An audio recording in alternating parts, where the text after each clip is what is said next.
Quentin Tarantino a donné sa liste des 10 meilleurs films du 21e siècle. En 10e, il a mis Minuit à Paris, il a vu 3 fois en ne sachant pas s'il l'aimait ou pas, et puis ça a été la révélation.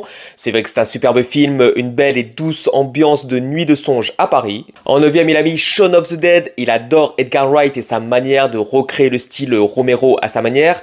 Je ne l'ai pas vu, je sais qu'il est culte, que c'est un banger, et normal que Tarantino adore Edgar Wright, ils ont tous les deux ce côté excentrique dans la mise en scène. En 8e, Mad Max Fury Road, il salue l'ambition de l'excellent George Miller qui a eu tous les moyens et le temps de faire exactement ce qu'il voulait et ça se voit à l'écran. Perso, je suis un des rares à pas être hyper fan de ce film, même si j'aime bien, mais il y a plein de choses qui me gênent visuellement et dans le montage. Je préfère large Furiosa, mais c'est normal qu'il soit dans cette liste. En 7e, Unstoppable, il a vu 4 fois et à chaque fois, il l'aime encore plus. Je comprends qu'il soit dans cette liste, mais je trouve que le film est un peu surcoté. Je pense qu'il bénéficie surtout de la mélancolie de dernier film de notre regretté et génial Tony Scott.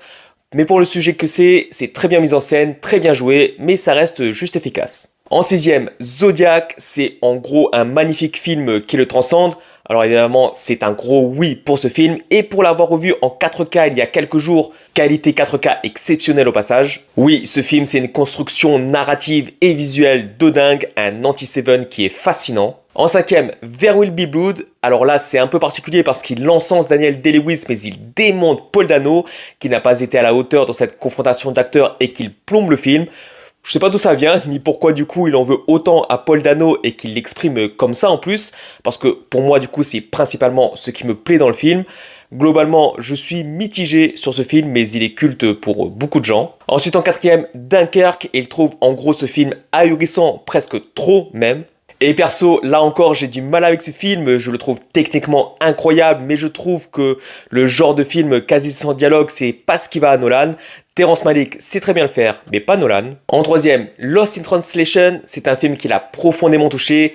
Et oui, c'est vrai, Lost in Translation, son ambiance, sa sensibilité, son duo d'acteurs Bill Murray et Scarlett Johansson, ça vous retourne. En 2e, Toy Story 3, les 5 dernières minutes l'ont dévasté, il ne s'en est jamais remis. Je ne connais pas vraiment les Toy Story, les animés c'est pas vraiment mon truc, mais je sais que les Toy Story c'est vraiment un gros truc particulier chez les gens. Et en premier, La chute du faucon noir, il encense la réalisation de Ridley Scott. Et c'est vrai que pour l'avoir revu il y a quelques temps en 4K streaming, ce film est encore aujourd'hui incroyable. Il y a des scènes littéralement, je ne sais pas comment il a fait pour les shooter.